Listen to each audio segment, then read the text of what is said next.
Fable is gonna be an absolute disaster. It's not even gonna be close, boys. Everyone knows it. Have you seen the promotion materials? Have you seen the trailers? It is beyond disgusting. And you know what's the best part about this? There are so many people currently, wishing that it somehow magically succeeds. Oh, it's been in development for 12 years and we know nothing about it. Oh, that's a good thing, actually. That's a good thing. That's a great thing. The main character is literally ugly as dirt. Oh, that's just a Fable mechanic. Yeah, that's just a Fable mechanic. Don't worry about it.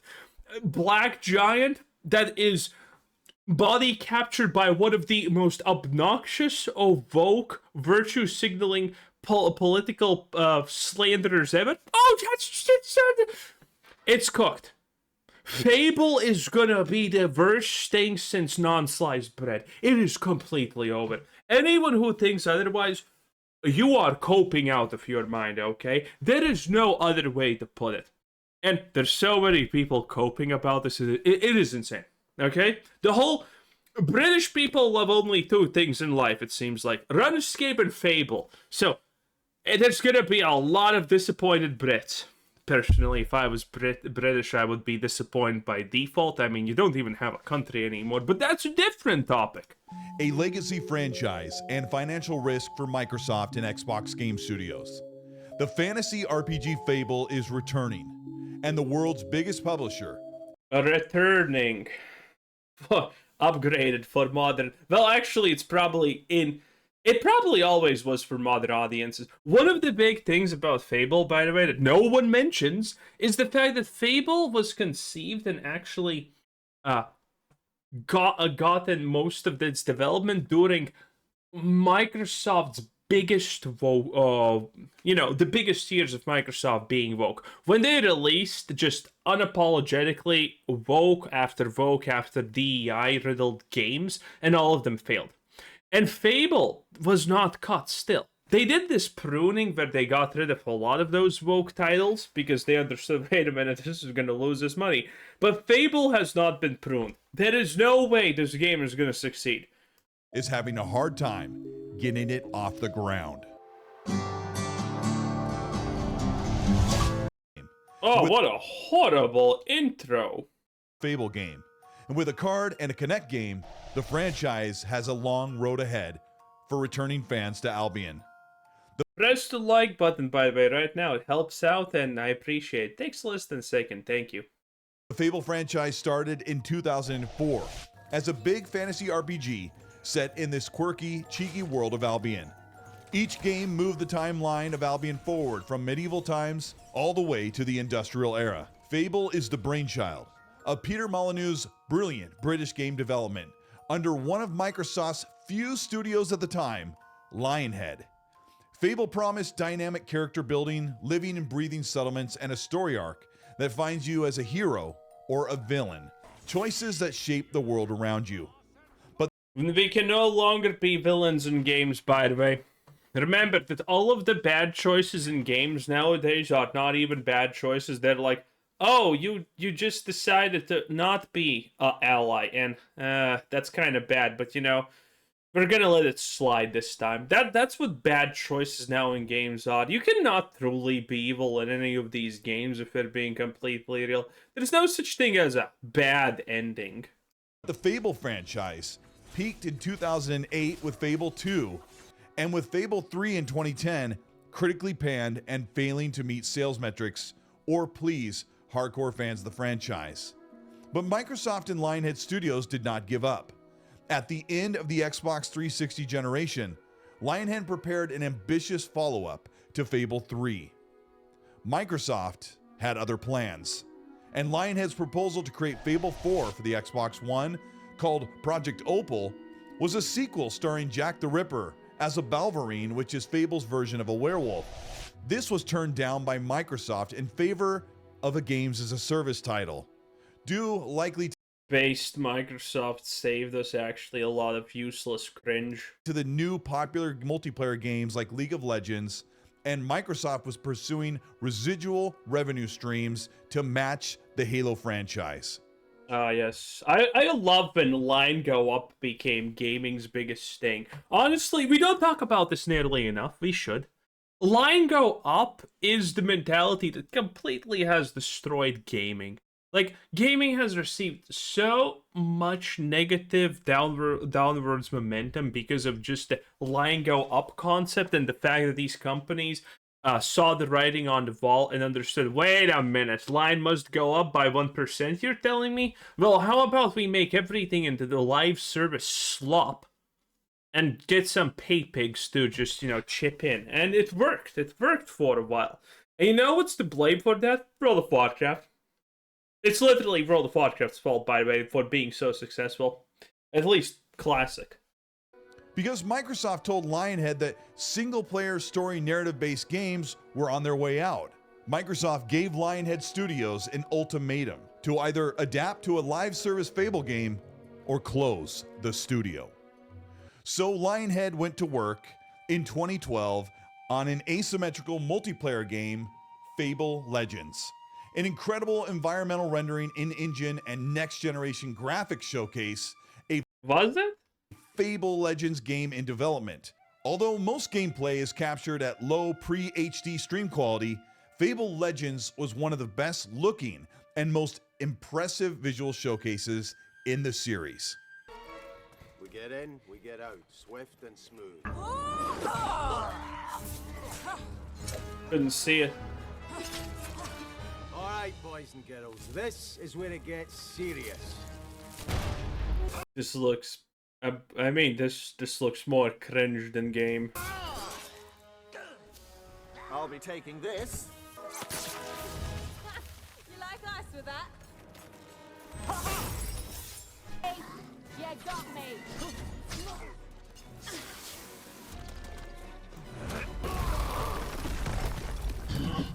How did we not I mean, it doesn't look bad, but it looks boring. smell that coming?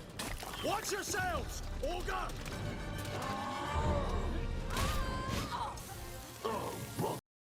Yep, that seems about right. A second screen mobile, PC, and console amalgamation of 4-player online co-op. Heroes Hell yeah. fighting a godlike, commanding monsters and maneuvering heroes around traps and mobs of enemies. An RTS versus 4-player survival equaled a game that didn't offer either side fun or endurable gameplay. Wait, what? So the live action combat was a fake? That's so stupid. Beta in 2014 and 2016 failed to capture players, and Fable Legends was on a collision course for cancellation. Good. And Lionhead Studios was closed before the game was delayed and canceled. Based. Fable essentially died that day in 2017. Sadly, this week is starting off on the wrong foot. Fable Legends and Project Knoxville have been canned, and Microsoft is possibly closing Fable developer Lionhead Studios and officially shuttering Press Play Studios. On the big shakeup, Microsoft said, "We have nothing but heartfelt thanks for the members of Lionhead and Press Play for their contributions to Xbox and gaming. We here at The Fix hope those affected land on their feet quickly. It's always sad to see games canceled, but even more so to see studios close." Oh no, I think people take the studio closures way too much to heart. Honestly, I'm for these studios closing. I'm for everyone at Blizzard, Bethesda, Ubisoft, Activision, BioWare, and all other of these slop companies just closing down and the people working in them never returning, okay? Take Obsidian, take Avowed, take everything. I don't care. I don't like them. No one likes them. They're failures. They just have a legacy of, 20 years ago, we were actually good, bro, trust us. And that's why you should buy our overpriced garbage now. I'll pass. I'll pass.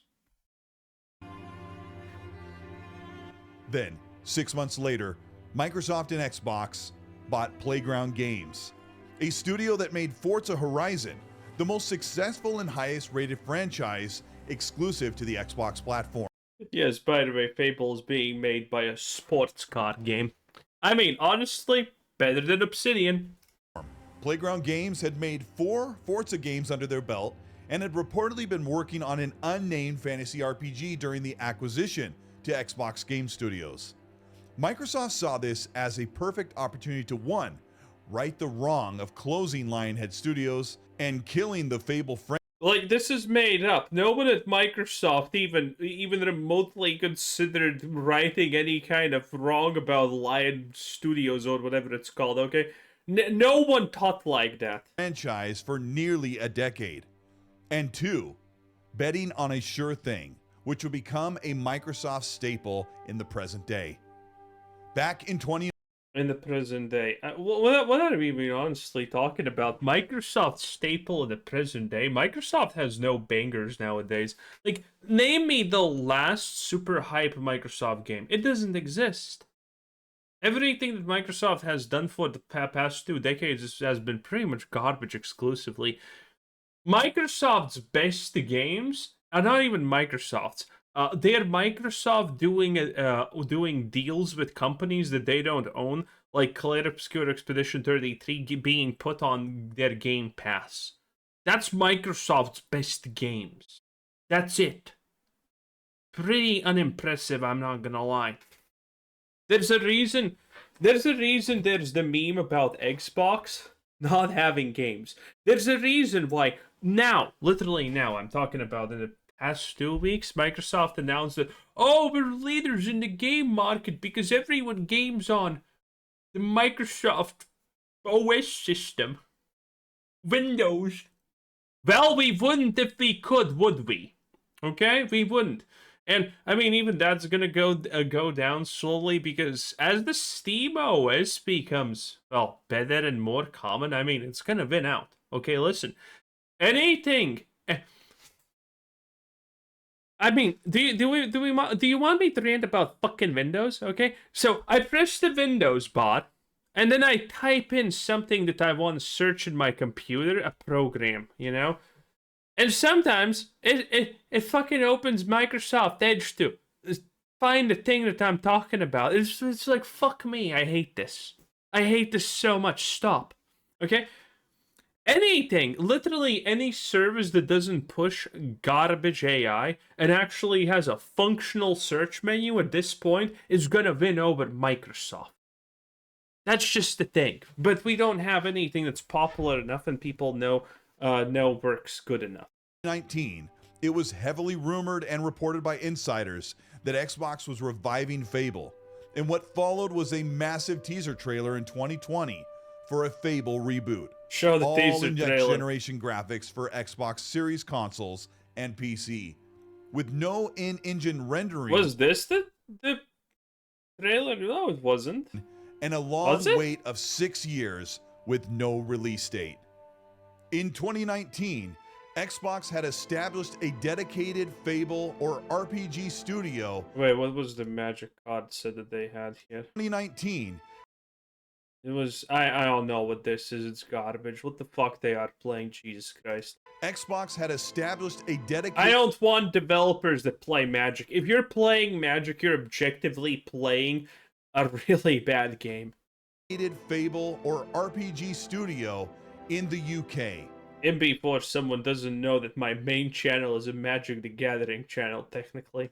A separate studio from the Forza Horizon team, Playground now had 2 studios and began backfilling the new RPG studio with veteran developers from Rockstar, Naughty Dog, and even bringing in... Oh yeah, I forgot about that. Oh yay, we can get the people who made The Last of Us Part 2.